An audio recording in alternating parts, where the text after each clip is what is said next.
halaman 13 Ustaz. Hadis yang di tengah. Ani bin Abbasin qala Rasulullah sallallahu alaihi wasallam man ata alaihi arba'una sanatan falam yaglib khairuhu syarrahu falyatajahhaz ilan nari al-maudu'at. Dari Ibnu Abbas ia berkata, Rasulullah sallallahu alaihi wasallam bersabda, barang siapa yang sudah mencapai umur 40 tahun, kebaikannya belum bisa mengalahkan keburukannya, maka hendaklah ia bersiap-siap masuk neraka. Al-Maudu'at oleh Imam Abdul Faraj Abdurrahman bin Ali bin Al-Jauzi Al-Qurashi, juz 1 halaman 178. Hadis ini sangat dhaif karena dalam sanadnya ada beberapa perawi yang dhaif, yaitu Robah bin Ahmad, ia sangat dhaif. Adapun Jarir, para ulama hadis meninggalkan hadisnya, dan Dhahak ia tidak bertemu dengan Ibnu Abbas. Berkaitan dengan hadis tersebut, apa tujuan pendahulu menulis hadis yang dhaif? Yang kedua, meski dhaif, pelajaran apa saja yang bisa kita ambil dari hadis tersebut, Ustaz? Tujuan pendahulu menulis hadis yang dhaif. Ada beberapa tujuannya. Yang pertama, kalau penulis itu hatinya ada kedengkian, ada penyakit, dia tentu tujuannya ingin mengaburkan umat Islam dari pemahaman hadis-hadis yang sahih, sehingga amalan umat Islam biar tidak lagi tegak lurus sesuai dengan tuntunan Rasulullah.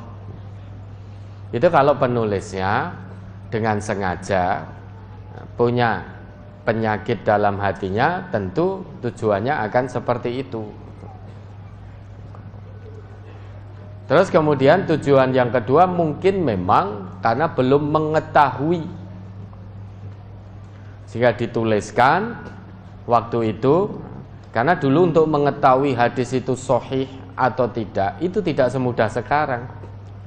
Maka kita bersyukur melalui juhud ulama-ulama kita, para pendahulu. Sekarang kita ini umat akhir zaman ini, alhamdulillah mudah sekali untuk mengetahui ini hadis sahih, ini hadis dhaif, melalui usaha kesungguhan yang dilakukan oleh ulama-ulama kita terdahulu. Maka beliau-beliau meninggalkan kitab-kitab hadis. Ada kitab hadis kumpulan isinya hadis-hadis palsu, al-maudu'at.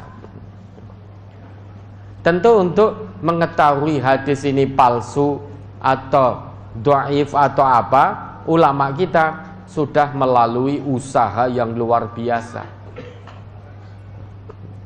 sehingga ketemulah derajat hadis itu, ada yang sahih, ada yang hasan, ada yang dhaif, ada yang mursal, ada yang maudhu', palsu, dan lain sebagainya.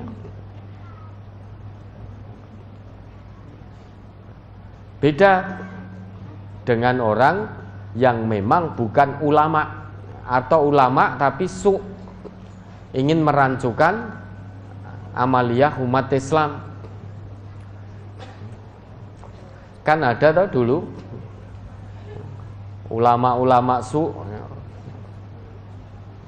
biar omongannya itu dipercaya oleh orang lain, dia sampai membawakan satu berita dan dikatakan itu dari Nabi,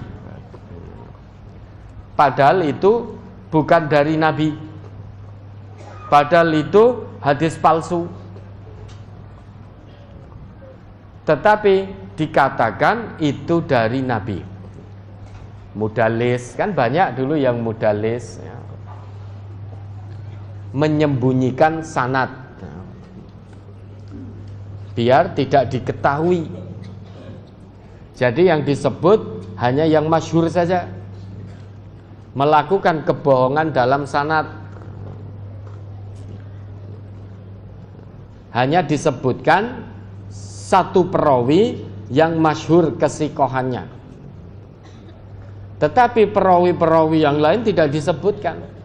Kan ada perawi yang memang matruk, ditinggalkan hadisnya karena lemah hafalannya. Ada yang majhul, tidak diketahui perawi itu, hidupnya tidak diketahui itu ada tenan apa tidak. Terus kemudian ada yang diingkari hadisnya, karena seorang perawi yang disebutkan yang diingkari hadisnya itu semasa hidupnya suka bohong. Tapi orang yang di hatinya ada penyakit hati tidak peduli dengan itu semuanya, pokoknya langsung qala Rasulullah, padahal bukan dari Rasul. Maka Nabi kan bersabda, man kadzdzaba alayya muta'ammidan falyatabawwa maq'adahu minan nar.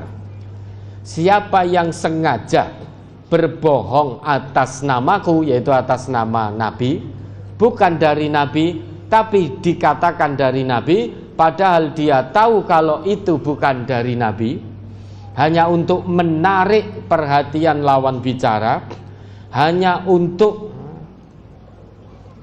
mengambil kepercayaan dari orang lain biar dia diikuti, padahal dia tahu itu bukan dari Nabi, maka siap-siaplah mengambil tempat duduk di neraka. Ya, jadi tujuan menuliskan hadis-hadis palsu, hadis ada, kalau ulama-ulama yang alim betul, beliau menuliskan itu untuk diketahui umat Islam bahwa ini loh hadis dhaif, ini loh hadis palsu, ini bukan dari Nabi, maka tidak bisa kamu amalkan. Ini ulama yang baik, yang alim, tidak ada penyakit dalam hati beliau, ingin menyelamatkan umat Islam dari amalia-amalia yang memang bersandarnya pada hadis yang dhaif, hadis yang palsu. Maka dituliskan itu, dikumpulkan, ada al-maudu'at, kumpulan hadis-hadis palsu, ada ad-du'afa, kumpulan hadis-hadis dhaif. Lah kita umat Islam sekarang melihat itu, oh ternyata ini palsu, ternyata ini dhaif, tidak bisa kita amalkan. Dengan demikian amaliyah kita insya Allah akan selamat, karena hanya bersandar pada dalil Quran ataupun hadis-hadis yang sahih, jelas kesohihannya. Tapi kalau ulama sudah peduli, bukan dari Nabi, katakan dari Nabi. Tujuannya biar umat Islam menyimpang dari ajaran Nabi. Kenapa menyimpang? Karena juga punya keyakinan, loh ini yo qala Rasulullah, ini juga hadis Nabi, saya ikut ini. Padahal itu hadisnya palsu, hadisnya dhaif. Itu yang pertama. Terus yang kedua, hadis dhaif itu kalau tidak berkaitan dengan hukum, maka itu bisa diamalkan. Kalau tidak bertentangan dengan makna dari ayat Al-Quran maupun hadis sahih lainnya, maka itu bisa diamalkan. Berulang kali pernah dicontohkan. Ada sebuah hadis dhaif yang kurang lebih bunyinya seperti ini. Al-Qur'anu hablullahil matin. Quran itu tali Allah yang sangat kuat, sangat erat. La yang kusu ajaibuhu wa iyakhlafu ala kasratir rad. Keajaiban Al-Quran, kemukjizatan Al-Quran tidak akan pernah berkurang sedikit pun meski penjelasannya diulang-ulang. Meski satu ayat, misal la in syakartum la azidannakum itu, coba sudah berapa kali kita mendengarkan penjelasan ayat itu, tapi kedahsyatan makna dari ayat itu tidak akan berkurang sedikit pun. Man qala bihi shadaqah.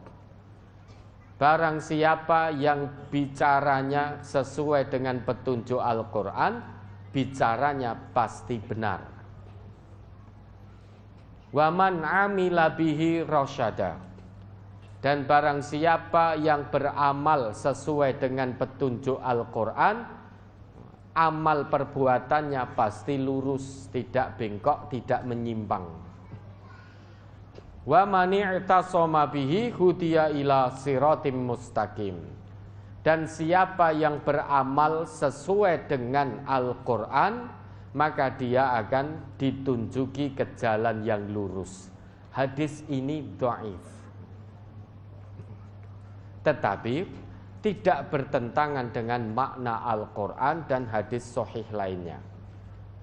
Bukankah Allah juga berfirman dalam Quran surat Al-Isra ayat 9 itu, inna hadzal qur'ana yahdi lillati hiya aqwam wa yubasyirul mu'minina alladzina ya'maluna sholihat anna lahum ajran kabira.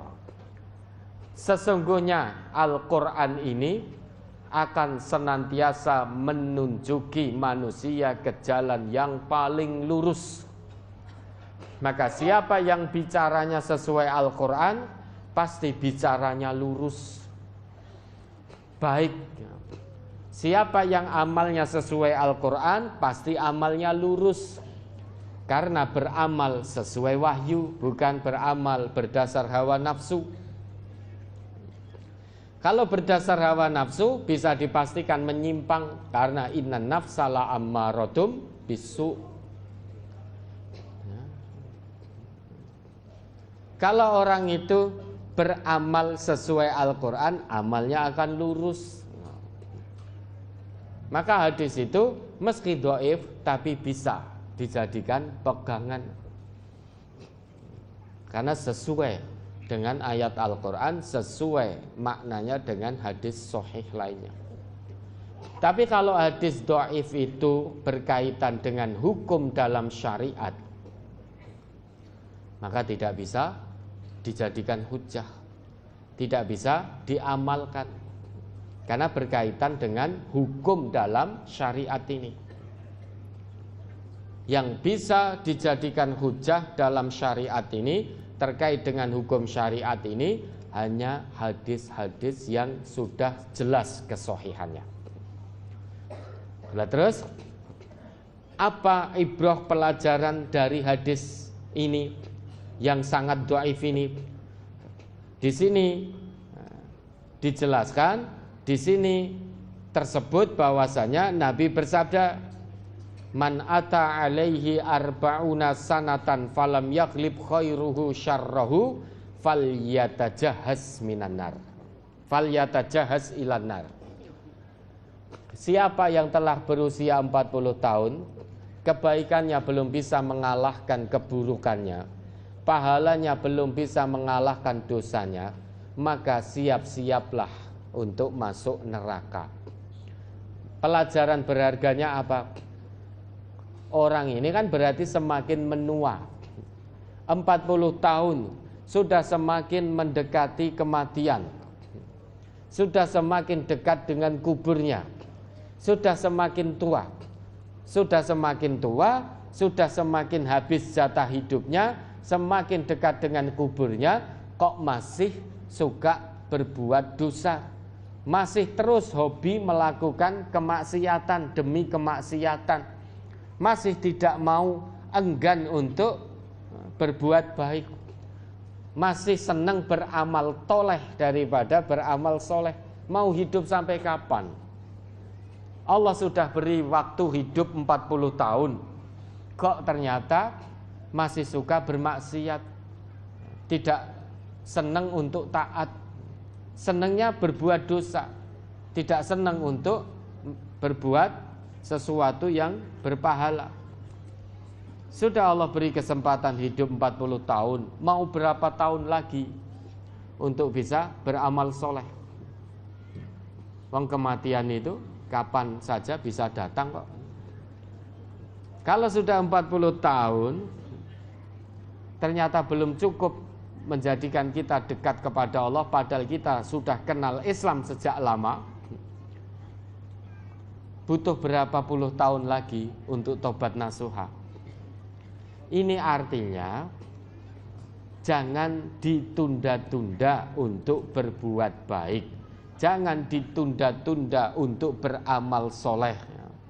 Semakin bertambah usia, harusnya semakin dekat kepada Allah, bukan semakin jauh dari Allah. Ya, ada lagi.